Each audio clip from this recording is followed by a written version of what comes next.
വിവിധ ആവശ്യങ്ങൾ ഉന്നയിച്ച് കെഎസ്ആർടിസി പെൻഷനേഴ്സ് ഓർഗനൈസേഷൻ കൊട്ടാരക്കര യൂണിറ്റിന്റെ നേതൃത്വത്തിൽ കൊട്ടാരക്കര കെഎസ്ആർടിസി ഓഫീസിന് മുന്നിൽ ധർണ നടത്തി.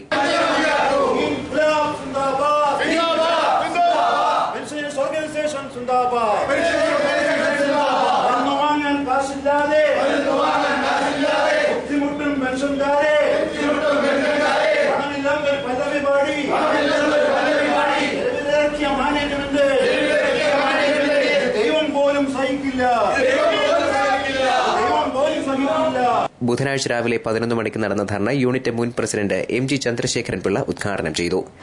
കേരളത്തിലെ അങ്ങോളം ഇങ്ങോളം ട്രാൻസ്പോർട്ടിലെ പെൻഷൻകാർ 37,000 കുടുംബങ്ങള്, 37,000 ജീവനക്കാർ, പെൻഷൻകാര് കേരളത്തിലെ അങ്ങോളം ഇങ്ങോളമുള്ള ബസ് സ്റ്റേഷനുകളുടെ മുൻപില് ഇപ്പൊ എനിക്ക് 78 വയസ്സുണ്ട്. 22ാമത്തെ വയസ്സിന് ട്രാൻസ്പോർട്ടിലെ കണ്ടക്ടറായി പ്രവേശിക്കുകയും 1990 ായി റിട്ടയർ ചെയ്യുകയും ചെയ്തിട്ടുണ്ട്. പെൻഷൻ ബാധ്യത സർക്കാർ ഏറ്റെടുക്കുക, പെൻഷൻ എല്ലാ മാസവും 1-ാം തീയതി തന്നെ വിതരണം ചെയ്യുക, കുടിശ്ശിക പെൻഷൻ എത്രയും വേഗം വിതരണം ചെയ്യുക എന്നീ ആവശ്യങ്ങൾ പ്രവർത്തകർ ഉന്നയിച്ചു.